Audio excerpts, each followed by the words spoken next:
네, 우리 십계명 말씀 오늘은 이제 8번째 말씀 함께 나누고 싶습니다. 오늘 제목은 청지기의 삶을 살겠다, 그런 제목으로 우리 8번째 계명 보도록 하겠습니다. 먼저 말씀 우리 봉독자가 읽어주도록 하겠습니다. 하지 말라. 도둑질하는 자는 다시 도둑질하지 말고 돌이켜 가난한 자에게 구제할 수 있도록 자기 손으로 수고하여 선한 일을 하라. 우리 주 예수 그리스도의 은혜를 너희가 알거니와 부요하신 이로서 너희를 위하여 가난하게 되심은 그의 가난함으로 말미암아 너희를 부요하게 하려 하심이라. 아멘. 네, 우리나라에 개신교가 들어온 지 한 20년 만에 1907년도죠. 1907년도에 평양에서 영적으로 대부흥 운동이 일어났습니다. 그런데 이 평양에 일어난 대부흥 운동은 그 촉발점이 영국에 있었습니다. 영국 웨일즈 지방에 부흥이 있었습니다. 그때 웨일즈 지방에 부흥이 있을 때 교회마다 사람들이 새로워지고 교회는 큰 부흥을 이제 경험하게 되는데, 이때 어떤 이제 보석 가게를 하던 어떤 상인이 이 소식을 듣고 처음으로 이제 교회에 나가보게 되었습니다. 그 예배 드리다 보니까 예배 시간에 많은 사람이 울고 뭐 뜨겁게 기도하고 뭐 그런 거였습니다. 그런 거밖에 없는 것처럼 보였습니다. 아니, 부흥이라는 게 그냥 울고 그냥 기도하고 그런 건가? 이런 생각을 했습니다. 별거 아니구나. 뭐 감정 뭐 잔치인가? 뭐 이 정도 생각했습니다. 그러다가 며칠 후에 자기 가게에 한 젊은이가 찾아왔습니다. 찾아와서 자기에게 고백을 했습니다. 이 가게에서 보석을 훔친 일이 있는데 이 보석을 다시 돌려주고 싶다, 용서를 구하고 싶다, 이렇게 찾아왔습니다. 그래서 어떻게 이런 결심을 하게 됐냐 물어보니까, 사실 며칠 전에 교회 부흥회 갔었는데 예배 때 은혜를 받고 자기가 도둑질한 것이 생각이 나서 눈물로 크게 얘기했다. 그래서 이 보석을 돌려드리러 왔다, 이렇게 이야기했습니다. 이 젊은이의 말을 듣고 그 상인은 충격을 받았습니다. 기독교 복음이 그냥 뭐 울고 뭐 기도하고 이런 정도가 아니고 이 사람을 변화시키는구나, 도둑질한 사람을 변화시킬 수 있구나, 참 놀라운 힘이 있구나, 이렇게 깨닫게 됩니다. 그래서 그 상인도 교회에 다니게 되었고 결국 하나님을 영접하는 일이 있었다, 역사책에 나와 있습니다. 여러분, 우리나라 1907년도 평양 대부흥 때도 이런 일이 아주 속출했습니다. 이런 유사한 일이 속출했습니다. 부흥운동이 일어났을 때 그 스왈론이라는 선교사님이 이런 기록을 남기는데, 교회에서 부흥을 체험한 성도들이 단순히 기도하고 울고 이 정도에 머물지 않고 부흥의 다음 날에는 거리에서 많은 사람들이 죄를 고백했다, 이렇게 이야기하고 있습니다. 도둑맞은 물건들이 되돌아왔다, 잃어버린 지갑도 되돌아왔고 오랫동안 갚지 않았던 빚도 청산하게 되었다, 이렇게 소개하고 있습니다. 돈을 벌기 위해서 시장에서 저울추를 막 속이는 부정한 방법을 자행했는데 그 부정한 방법도 희생이 되었다, 이렇게 이야기하고 있습니다. 여러분, 은혜는, 부흥은, 복음은 우리 삶을 바로잡습니다. 특별히 우리가 도둑질한 삶을 바로잡습니다.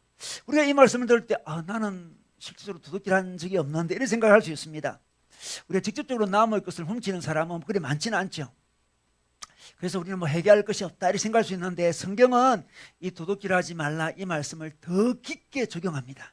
어떻게 적용합니까? 청지기의 삶을 살지 않는 것은 도둑질이다, 이렇게 말씀하고 있습니다. 청지기의 삶, 하나님께서 우리에게 모든 것을 다 주셨는데 이것을 제대로 관리하지 않고 살아가는 그것이 도둑질이라고 이야기하고 있습니다. 청지기의 삶, 하나님께서 우리에게 맡기셨는데 맡기신 걸 잘 관리하지 않는 삶이 바로 도둑질이다, 이렇게 말씀하고 있습니다. 그러면 구체적으로 정말 도둑질은 어떤 일이며 또 어떻게 하면 우리는 청지기의 삶을 살 수 있을까요? 오늘 그 부분에 대해서 함께 말씀 나누고 싶습니다. 오늘 3가지로 나눠서 말씀드리겠습니다. 청지기의 부르심, 청지기의 탈선, 청지기의 회복, 이 3가지를 갖고 말씀 나누도록 하겠습니다. 여러분, 혹시 도둑질을 당한 경험이 있습니까? 여러분, 혹시 그런 경험 있나요? 네, 있는 분들 몇 분 계신 것 같은데, 우리 살아가면서 도둑질 당할 때가 있잖아요. 저는 생각을 해보니까 저는 기억나는 것은, 제가 대학 시절에 도서관에서 이제 공부를 하고 있었는데 잠시 나갔다 오니까 책을 다 훔쳐가 버렸어요. 여러분, 그런 일이 옛날에는 제 대학 시절에는 종종 일어났는데, 그런데 제가 잃어버린 것은 책 정도가 아니었습니다. 그냥 책 하나가 아니었고 그 책 안에는 열심히 제가 줄을 껐거든요. 제가 코멘트도 했거든요. 저의 공부의 알맹이가 그 책 안에 담겨 있는 거예요. 제 삶의 한 부분이 그 책에 담겨 있는 거예요. 그 도둑은 저의 삶의 한 부분을 빼앗아간 거죠. 단순히 채간건이 아니었어요. 채책으로 대체될 수 있는 게 아니었습니다. 그때 굉장히 제 마음이 허탈했습니다. 한 몇 개월 동안 열심히 이 책으로 공부했는데 그 책이 없어진 거예요. 제가 대학 다닐 당시에 책 도둑들이 종종 있어서 그 책을 훔친 다음에 그 당시 청계천에 이제 헌책방이 쫙 있었습니다. 요즘도 있는지 모르겠는데 쫙 있었는데 헌책방이 팔아요. 그럼 잃어버렸던 친구들이 그 헌책방을 찾아갑니다. 청계천 헌책방을 찾아가서 자기 책을 그렇게 찾고 있죠. 새 책을 사도 되는데 왜 그 헌책을 찾으려고 할까요? 자기 책을. 그 안에 자기 삶이, 자기 공부가 담겨있기 때문에 그런 거죠. 제 친구 한 명도 책을 많이 잃어버린 다음에, 사실 그 친구는 제가 전도한 친구였는데 너무 힘들어하면서 청계천을 완전히 헤매고 다녔습니다. 그렇게 하다가 결국 자기 책을 찾았어요. 자꾸 돌아와서 너무나 기뻐하던 모습이 아직도 생생합니다. 책을 찾았다. 책을 찾았다. 여러분, 우리 인간은 자기 것을 관리하면서 존재감을 느낍니다. 자기가 관리하던 것을 빼앗기면 존재감, 자기 어떤 가치감이 빼앗기는 것을 경험해요. 우리가 뭐 강아지를 키운다면, 그걸 강아지를 누가 훔쳐갔다면, 여러분 어떻게 되겠습니까? 단순히 강아지 한 마리 잃어버린 게 아니죠. 그죠? 강아지와의 자기의 어떤 그 사연이 있지 않겠습니까? 사랑이 있지 않겠습니까? 그 안에 자기 삶이 있지 않겠습니까? 이렇게 도둑질이라는 것은, 절도라는 것은 그 사람에게서 인간성을 빼앗는 거예요. 그 사람의 가치를 빼앗는 거죠. 가치를 빼앗습니다. 왜냐하면 우리 인간은 하나님께서 창조하실 때 무언가를 만들고 가꾸고 관리하는 존재로 만들었습니다. 근데 자기가 관리를 하고 있는데 그걸 빼앗아 가버려요. 그럼 관리할 대상이 없어지는 거죠. 그때 인간은 인간성이 파괴되는 것을 경험하게 됩니다.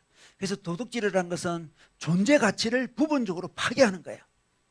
하나님이 세상을 관리한 존재로 만들어 주셨는데 관리한 존재로 관리하지 못하도록 만들어버리는 게 바로 도둑질이라는 거죠. 그래서 도둑질은 심각한 걸 할 수 있습니다. 우리 창세기 1장 26절 말씀 볼까요? 한번 보겠습니다. 여러분 설교에 나와 있습니다. 하나님이 이르시되 우리의 형상을 따라 우리의 모양대로 우리가 사람을 만들고 그들로 바다의 물고기와 하늘의 새와 가축과 온 땅과 땅에 기는 모든 것을 다스리게 하자 하시고, 우리 하나님께서 우리를 세상을 다스리는 존재로 창조하셨다 이렇게 말씀하고 있습니다. 이 세상은 다 하나님의 것이에요. 그런데 다스리는 것은 누가 다스립니까? 우리가 대신 다스립니다. 그래서 우리는 청지기죠. 그 청지기는 잘 다스릴 때 존재 가치를 느낍니다. 잘 다스릴 때 존재 가치를 느껴요. 그러나 도둑질은 그 존재 가치를 앗아가는 것이 바로 도둑질이라는 거죠. 여러분, 이 절도하는 것은 각 개인의 문제만이 아니라 공동체도 파괴하는 그런 일이 발생합니다. 제가 신학대학원 다닐 때 우리 어느 신학생이 노트북을 분실했어요. 아주 비싼 노트북을 분실해가지고 이 신학대학원이 발칵 뒤집어지는 그런 일이 벌어졌습니다. 그 신학대학원은 다 같이 기숙생을 하거든요. 근데 아주 값비싼 그 노트북이 상실되었죠. 그 신학교에서 이제 불신의 그 기운이 싹 돌았죠. 이 노트북을 두고 갈 수 없는 상황이 벌어졌습니다. 나중에는 그 외부에서 침입한 사람이 훔쳐간 걸로 밝혀졌지만, 그리고 주위에서 많은 사람이 헌금해서 그 노트북을 다시 구입했지만, 노트북의 분실로 신학교 인격이 그죠? 잃어버릴 뻔한 그런 일이 일어났습니다. 여러분 그렇지 않습니까? 한 개인의 문제가 아니고 공동체의 문제가 됩니다. 굉장히 도둑질이라는 것도 심각한 거죠. 오늘 말씀에서 도둑질하지 말라, 이 말씀은 단순히 물건을 도둑질하지 말라 그 정도가 아니죠. 우리의 인간성을 해치지 말라, 우리의 존재성을 해치지 말라, 우리 인간성을 회복하라. 하나님의 형성인 우리 인간, 다스리는 존재, 우리 존재를 회복하라는 말씀입니다.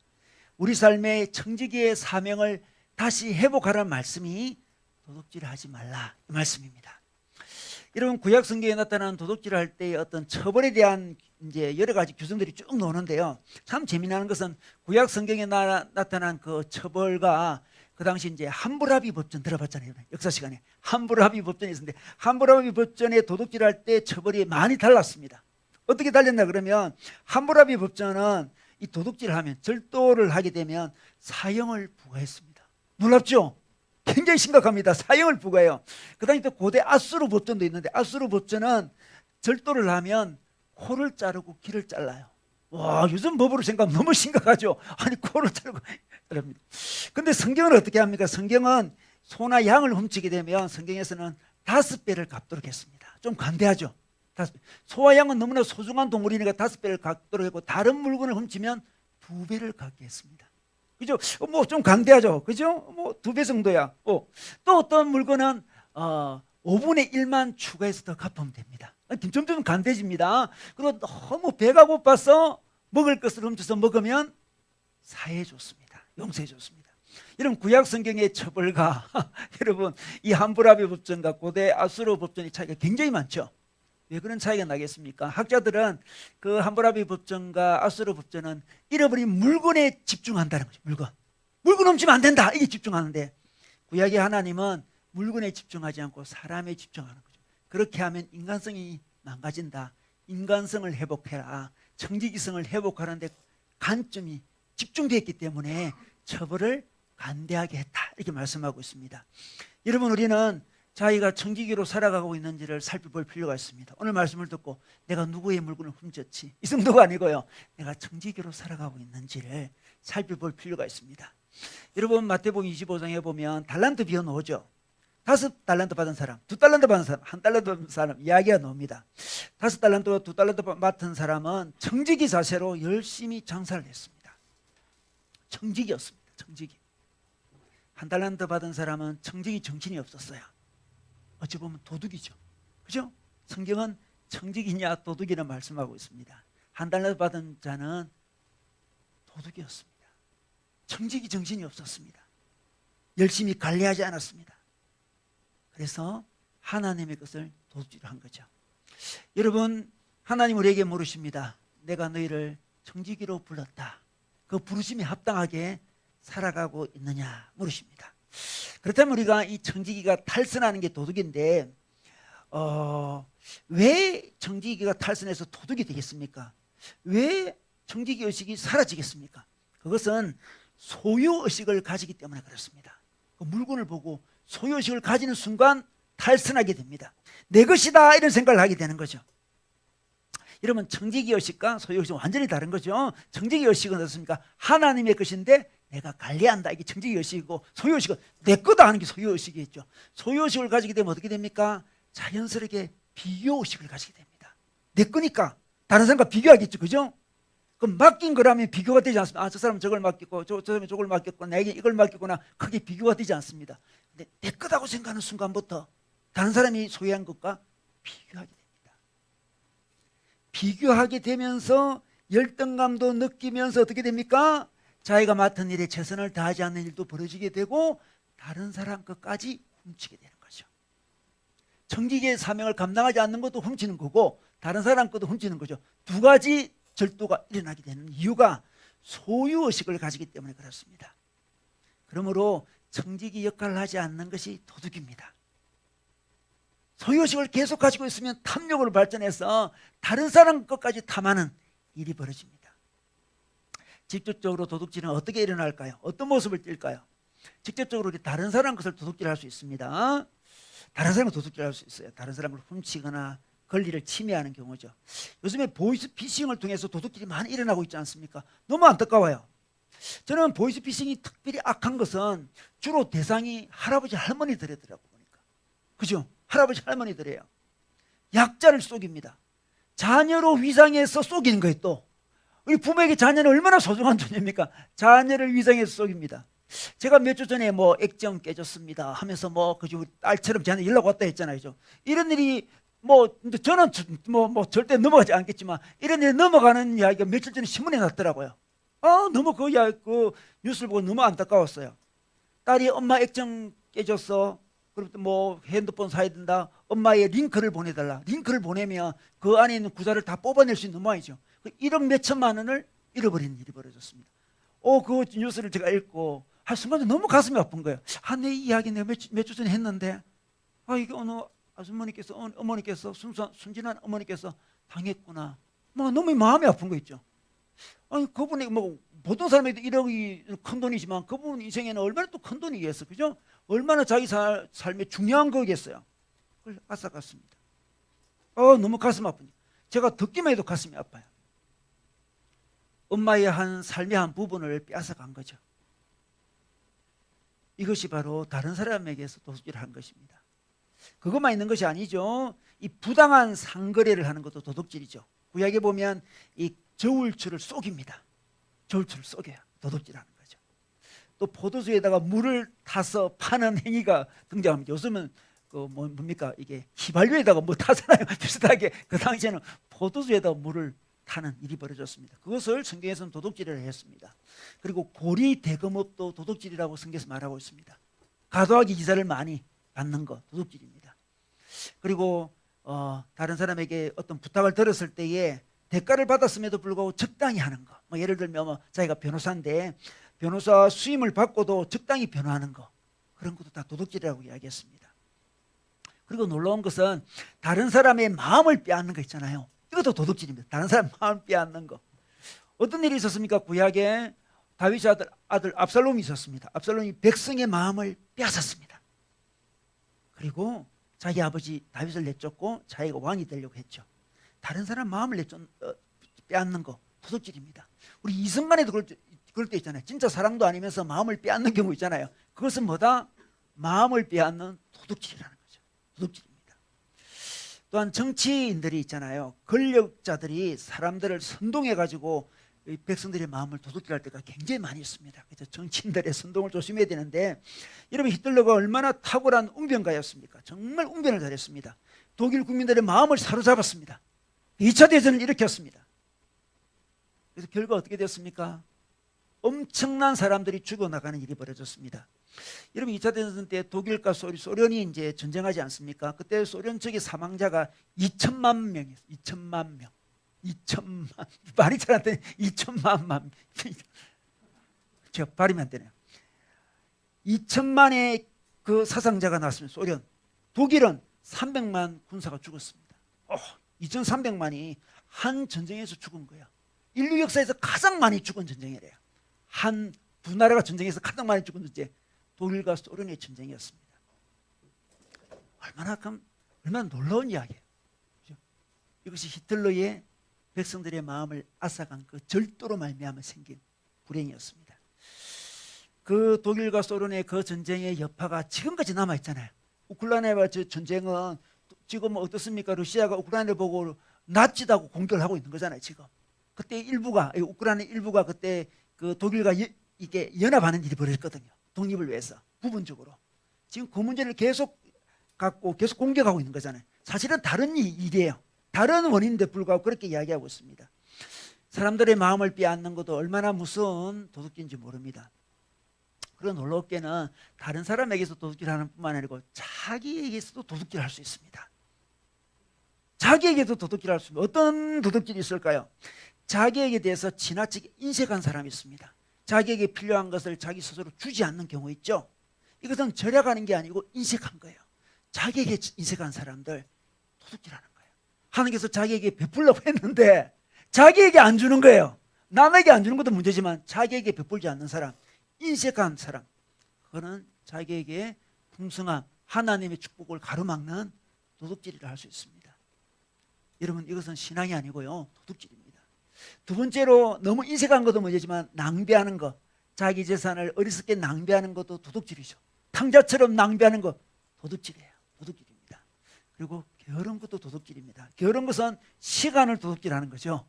자기에게 주신 시간을 도둑질하는 거 게으름입니다. 게으름으로 자기 인생을 잘 보내지 못하는 사람들, 귀중한 시간을 허비하는 사람들, 적당히 대충 보내는 사람들, 하나님이 허락하신 자기 인생, 자기 시간을 도둑질하는 사람이죠. 청지기가 아니죠.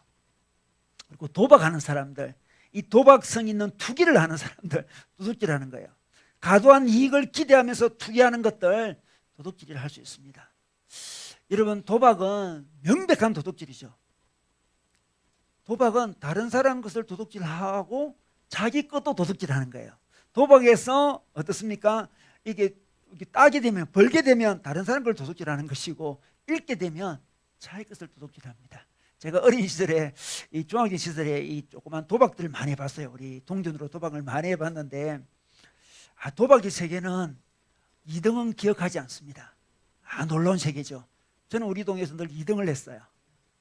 마지막 그 친구한테는 내가 헐쳐요. 그 친구의 심리 게임을 도저히 이길 수가 없었어요.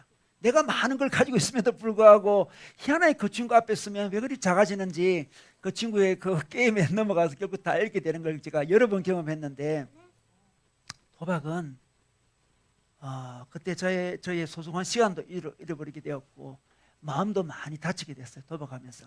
그 아직도 기억이 나요. 그 후로 제가 이제 나이가 들면서 도박하는 애들 보면 그때 생각이 나가지고 가슴이 아파요. 이거 아닌데 이거 정말 이거 허비하는 건데 뭐 그런 생각 막 들어요. 여러분, 자기 자신에 대해서도 도둑질을 할 수 있습니다.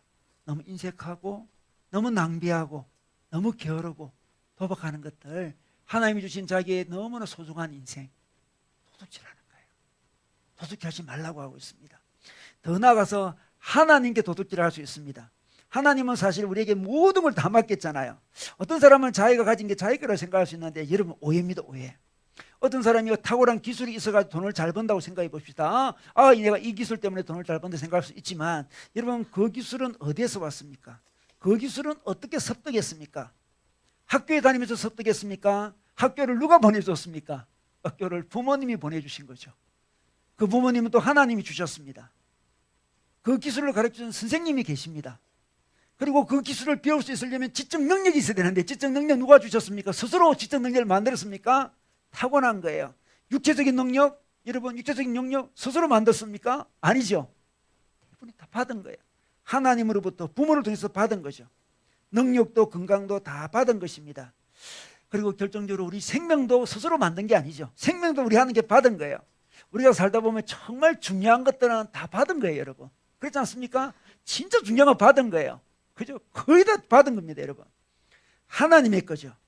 태양과 산소가 하나님의 것이듯 선물이듯 우리의 대부분의 것은 하나님이 우리 부모님을 통해서 또 사회를 통해서 우리에게 내려준 거죠. 그런데 그것을 자기 것이라고 생각하는 그것은 하나님께 도둑질하는 거예요. 하나님 것을 훔치는 거죠. 낭비하거나 남용하는 것은 도둑질하는 거예요. 여러분, 그런데 도둑질하면 마음이 어떻습니까? 어떻습니까? 이 도둑은 발을 뻗고 자지 못한다, 그런 이야기 있지 않습니까? 이 청지기의 삶을 살면 마음에 자유가 있고 기쁨이 있습니다. 도둑질을 하지 말라, 이 말씀은 자유를 향한 말씀이에요. 청지기로 삶을 마음에 편안하고 자유가 있습니다. 그 도둑질하는 인생은 자기도 모르게 있잖아요. 마음이 불편합니다. 불편해요. 여러분, 5달란트 받은 사람, 2달란트 받은 사람 청지기로 살았습니다. 그때 우리 하나님께서 그들에게 말씀해 주셨습니다. 나의 즐거움에 참여해라, 이렇게 말씀해 주셨습니다. 주인의 즐거움에 참여해라 그랬습니다. 즐겁다는 거죠. 청지기로 사는 삶은 즐거워요. 그런데 1달란트 받은 사람, 청지기의 의식이 없이 소유의식을 갖고 살아온 그 사람 어떻게 되었습니까? 어두운 데서 슬피 울며 이를 갈리라, 이렇게 말씀하고 있습니다. 이런 고통스러운 인생을 사는 거죠. 여러분이 삶이 혼란스럽습니까? 요즘에 혹시 삶이 혹시 고통스럽습니까? 그렇다면 한번 점검을 해보십시오. 내가 청지기 의식으로 살아가고 있는지 소유 의식으로 살아가고 있는지 점검해 볼 필요가 있습니다. 왜 고통스럽습니까? 혹시 소유 의식으로 자기 것이라고 생각하기 때문에 고통스럽지 않습니까? 자기 것이라고 생각하는 그것은 도둑질이라니까요. 도둑질을 하면 자기도 모르게 깊은 내면 속에서 불안이 있습니다. 자유를 빼앗기는 거죠. 기쁨이 없어요. 이 하나님 건데 내가 마음대로 남용하고 있구나, 허비하고 있구나, 내가 인색하게 사용하고 있구나, 자기 스스로 본능이, 자기 영혼이 알고 있는 거예요. 그게 불안하죠. 불안합니다. 그런데 청지기로 사는 삶은 우리 하나님의 즐거움에 참여하는 삶이죠. 그러므로 우리는 자기가 청지기인지 도둑인지를 점검할 필요가 있습니다. 자기 삶이 어떻습니까? 기쁨이 있습니까? 즐거움이 있습니까? 마음의 여유가 있습니까? 그러면 우리가 청지기의 삶을 살고 있는지 몰라요. 자기 마음이 불안합니까? 자기 마음이 죄책감이 있습니까? 그러면 지금 청지기의 삶을 살지 않고 도둑의 삶을 살고 있는지도 몰라요. 우리 주님이 오늘 말씀으로 너희가 청지기의 삶을 살고 있는지 도둑의 삶을 살고 있는지를 하나님께서 점검하라고 하십니다. 여러분, 자기 인생을 자기 것이라 생각하는 순간부터 우리는 어떻게 됩니까? 비교하게 됩니다. 내 것이라 생각하는 순간부터 비교하게 돼요. 열등감도 느끼게 되고 교만도 느끼게 됩니다.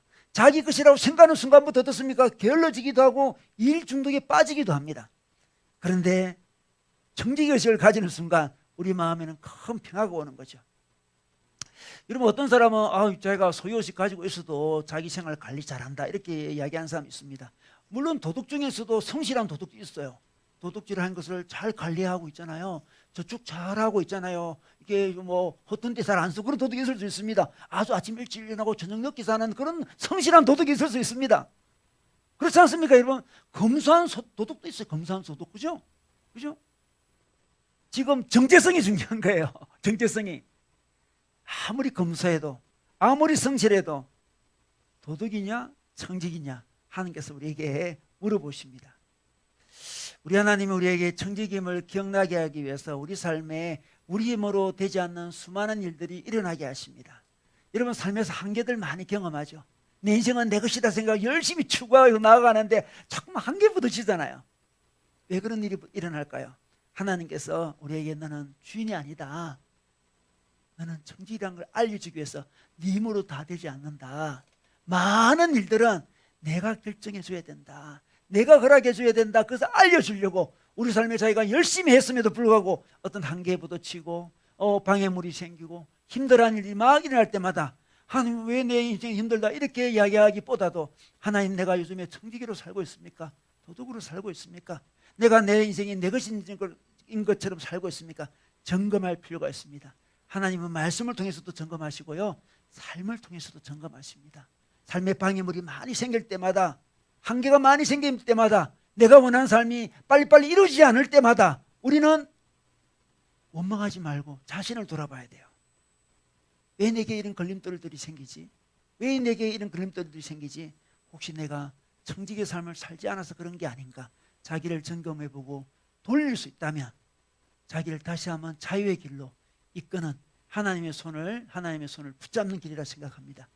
여러분 메시지를 무시하지 마세요. 하나님 너희들은 청직이다. 이 메시지를 무시하지 마세요. 너희들은 주인이 아니다. 이 메시지를 무시하지 마세요. 말씀도 무시하지 마시고 자기 삶을 통한 말씀도 메시지도 무시하지 마시기 바랍니다.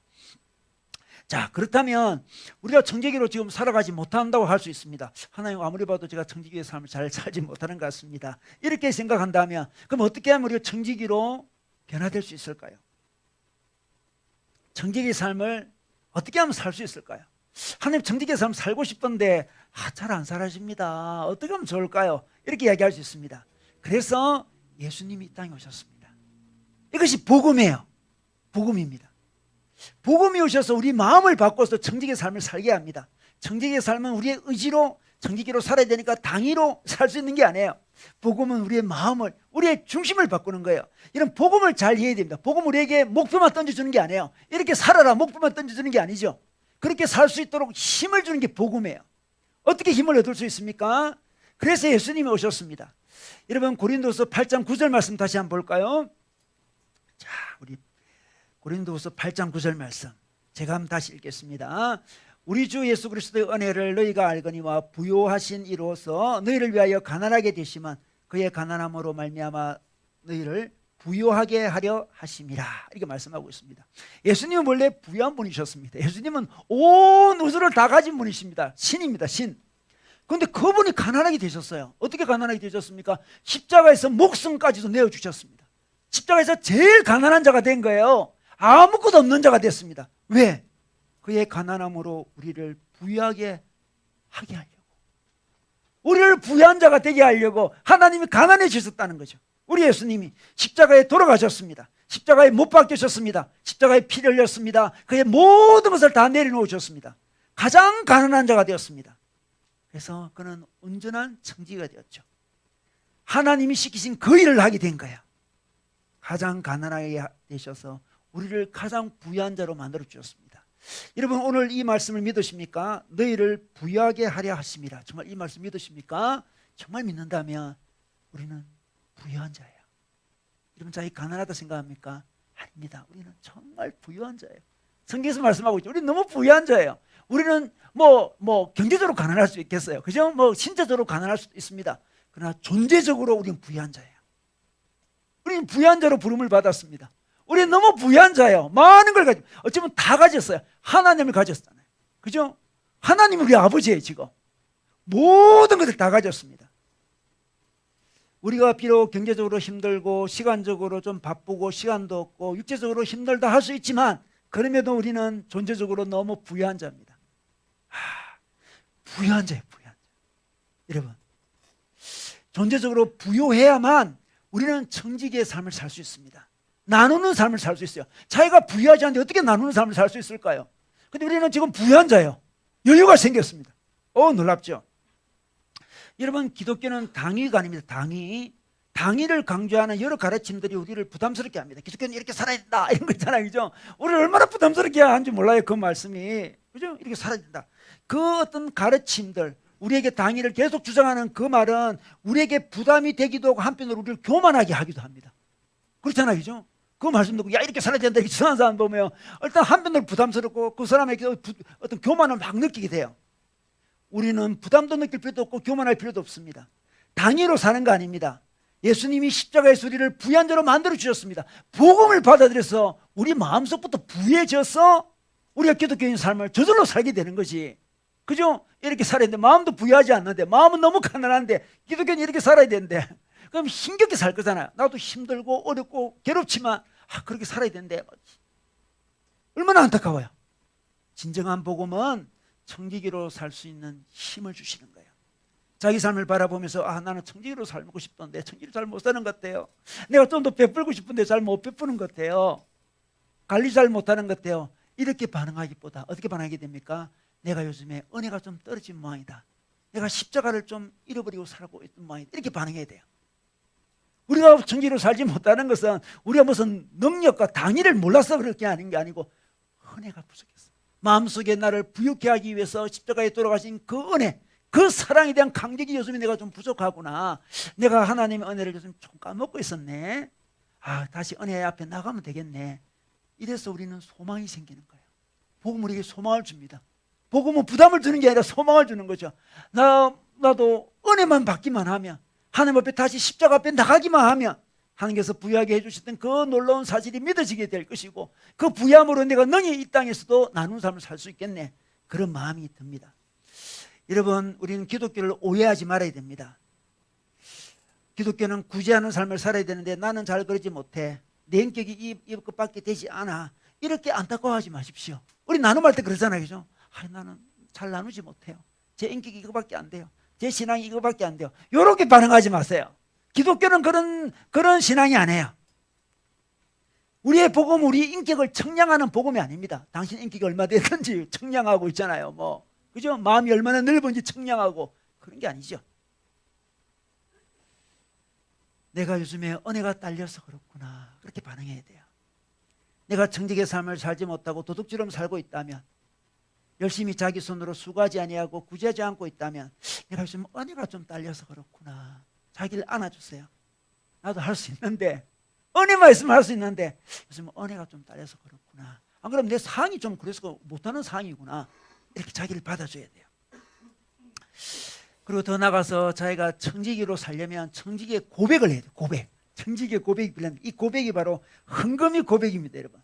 헌금을 통해서 고백하는 거예요. 하나님께 헌금하는 것은 내가 청지기입니다. 이걸 고백하는 거예요. 여러분, 헌금은 기부 아닙니다. 기부 아니에요. 우리 연말 되면 기부고 명수증 끊어주잖아요. 그래서 기부라고 생각하는데 기부가 아니에요. 기부라는 것은 뭡니까? 자기가 여유 있을 때 좀 이렇게 우리 가난한 사람 주는 게 그게 기부교죠.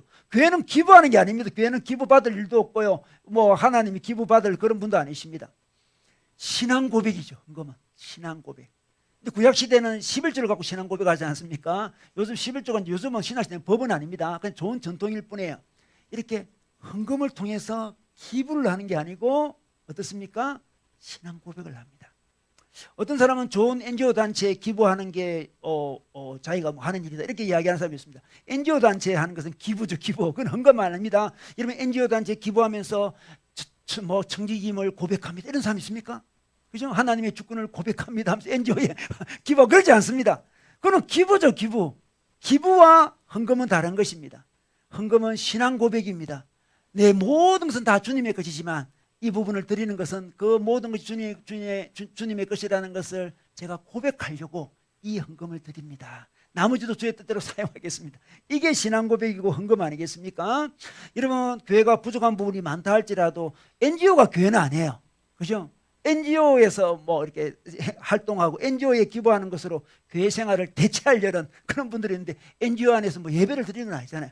NGO에서 뭐 제3을 받는 것도 아니고 양육하는 것도 아니고 전도하는 것도 아니지 않겠습니까? 여러분, 우리 구약시대는 헌금을 통해서 성전을 세웠죠. 신약시대도 마찬가지예요. 교회를 세워서 어떻습니까? 복음을 전하고 사람들을 양육하고 선교하고 가난한 자를 돕도록 헌금이 있는 것입니다. 여러분, NGO에 기부하는 것은 안 하면 좀 인색하다 이런 이야기 들을 수 있겠지만, 헌금을 하지 않는 것은 신앙 고백을 하지 않는 거나 마찬가지입니다. 좀 개념이 영 다른 거예요, 완전히. 그러므로 우리는 하나님께 헌금할 때 신앙 고백을 담아서 헌금하면 좋습니다. 기부의 마음으로 하지 마시고, 하나님, 내가 청직입니다. 하나님, 제가 청직입니다. 하나님, 당신의 청직입니다. 그 마음으로 신앙 고백하면서 하는 헌금, 그 헌금을 통해서 우리는 점점점 청지기로 변화됩니다. 청지기로 변화되는 방법, 십자가 앞에 나가는 거고요. 그 은혜를 맛보는 것이고, 두 번째, 헌금을 통해서 자기를 훈련하는 것이죠. 그러면 청지기의 삶은 구체적으로 어떤 삶일까요? 이 삶을 우리 에베소서 우리 4장 28절에 오늘 읽은 말씀에서 우리 말씀해 주고 있습니다. 제가 다시 한번 보겠습니다. 우리 에베소서 4장 28절.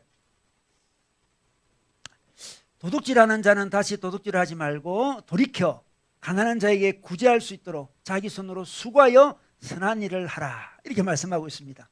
여러분, 도둑질하는 자는 어떻습니까? 이제 청지기로 바뀌는데 돌이켜 바뀌는 거죠, 지금. 여러분, 도둑과 청지기 사이에는 중간 어떤 뭐 있을 수 있잖아요, 그죠? 성경에는 중간을 이야기하지 않습니다. 신앙을 가지면 도둑에서 청지기로 바뀐다는 거죠. 저는 도둑질도 하지 않고 청지기도 아닌데, 이런 게 되지 않는다는 거죠. 왜냐? 우리 받은 모든 것이 하나님 것이니까.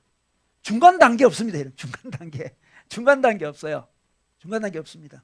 우리 원숭이와 사람 사이에 중간 단계 있다고 막 사람들이 주장하지 않습니까? 그 지금 역사적으로 밝힌 게 없잖아요. 없어요. 그죠? 없던 거 다 밝혔잖아요. 뭐 오스트랄로피테쿠스도 뭐 중간 단계라 그랬지만 원숭이 이미 밝혔었잖아요. 그죠? 중간 단계 없습니다. 마찬가지예요. 도덕과 청지기 사이에 중간 단계는 없습니다. 복음을 믿으면 돌이키게 되는 거죠. 돌이켜. 청지기가 되면 어떻게 됩니까? 가난한 자에게 구제할 수 있도록 자기 손으로 수고합니다. 수고하는 거죠. 이 수고하는 이 자체가 바로 청지기의 자세예요. 하나님 맡긴 일에 수고하는, 자기 직장 일에, 가정 일에, 자기 해야 될 일에, 교회 일에 수고하는 거죠. 이 수고하다 보면 열매들이 나지 않겠습니까? 그 열매들을 가지고 우리는 가난한 자를 구제할 수도 있습니다. 이게 바로 청지기의 모습이죠. 청지기의 모습입니다. 자, 소유의식을 가진 사람, 자기가 소유한 사람은 어떻습니까? 자기가 가진 분량에 관심이 많습니다. 청지기의식을 가진 사람은 자기가 받은 분량에 그렇게 관심이 있는 게 아니에요. 2달란트 받은 사람이 5달란트 받은 사람과 비교하지 않습니다. 그냥 받은 거예요. 청지기의식을 가진 사람은 어떻게 하면 충성할 수 있을까? 이게 관심이 있습니다. 어떻게 하면 최선을 다할 수 있을까? 어떻게 하면 열심히 감당할 수 있을까? 관심이 있습니다. 그래서 고린도전서 4장 2절에 맡은 자에게 구할 것은 충성이니라, 이런 말씀이 있습니다. 맡은 자에게 우리 하나님 구하는 건 충성이에요. 충성. 2달란트는 2달란트에 충성했을 뿐이에요. 여러분, 자기에게 맡기신 일들에 충성하셔야 돼요. 수고해야 됩니다. 적극적으로 충성하셔야 됩니다. 그때 우리 마음속에 자유가 임합니다. 하나님께서 이 정도 내게 맡겨주셨구나. 이걸 잘 관리해야지, 충성해야지 할 때 우리 마음속에 깊은 여유와 자유를 느낄 수 있습니다. 소유라고 보는 순간 우리는 더 없는 것에 대한 안타까움이 크게 느껴지지만, 관리하는 자세, 청지기 자세를 취하게 되면 마음속에 하늘이 주는 자유가 있습니다. 여러분, 우리가 수고하다 보면 자기 능력도 알지 않겠습니까? 그래서 수고하다 보면 소유식을 가지고 청지기로 살다 보면 자기 능력도 알게 되고 자기 상황도 알게 됩니다. 그래서 다른 사람과 크게 비교할 필요도 없어요. 많이 이렇게 구제하는 사람, 그런 거 비교할 필요도 없습니다.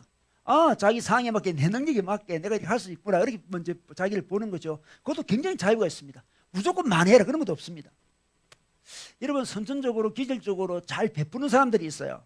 제가 이전에 싱글 때 대구에 있었는데, 대구에 우리 교회 집사님 한 분이 박건용 집사님이라고, 이분이 짜장면 박사라고, 혹시 아십니까? 짜장면 박사라고, 짜장면을 엄청 잘 나눠요. 중국집 하시는 분인데 짜장면 너무너무 잘 나눠요. 그래서 1년에 한 200만 원 정도 짜장면을 나눠가지고 너무나 소문이 나가지고 대통령이 불러서 대통령 청와대에 가가지고 청와대 하루 자고 온 다음에 우리한테 자랑하더라고요.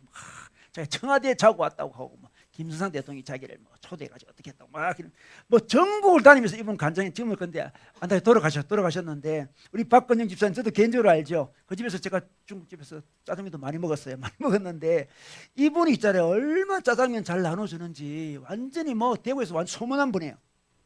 근데 이분이 있잖아요. 예수님을 믿기 전에도 잘 나눠주는 분이셨어요. 예수 믿고 그리 된 게 아니고 원래 기질이 그죠? 원래 기질이 그런 분이셨어요. 자기 아들이 이제 우리 교회 와서 이제 하나님 믿게 되었는데 자기 아들이 자기 아버지를 줬는데 처음에 교회 나온다고 그렇게 핏발하다가 이분이 이제 교회 오시게 되셨어요. 여러분 이분과 우리가 비교할 필요 있습니까? 그분은 선천적으로 기질적으로 그냥 잘 나누는 분이에요. 그분은 하나님 안 믿기 전에도 잘 나누는 분이에요. 여러분 우리 은사를 가지고 서로 비교할 필요가 없습니다.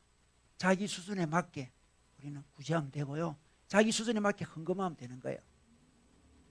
청지기는 그렇게 자유연해요. 청지기는 뭐 양을 정하는 게 청지기가 아니죠. 하나님이 허락하신 자기 상 아래서 자기 시간, 자기 재정, 자기 어떤 육체적인 능력, 자기 상 그런 걸 다 고려해서 이렇게 하는 게 그게 청지기입니다.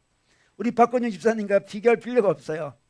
저는 그분이 정말 하나님 믿고 은혜 크게 받아 그런 줄 알았더만 은혜가 아니었다는 걸 알게 됐죠. 물론 은혜 받고 그 사람 더 많은 일을 했지만 여러분 사람마다 기질이 다르고 상황이 다 다른 거예요.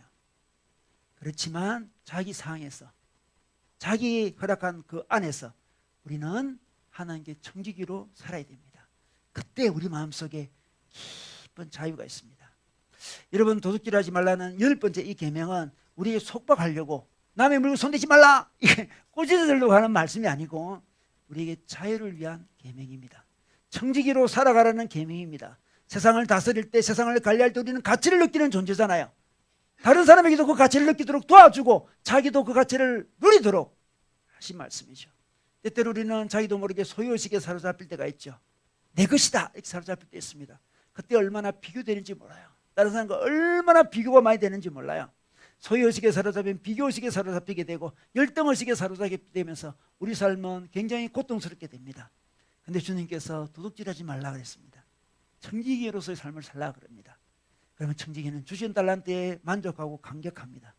그 달란트를 가지고 열심히 자기 손으로 수고하고 또 손으로 수고한 열매를 교회에서 또 여러 사람들과 함께 나누게 됩니다.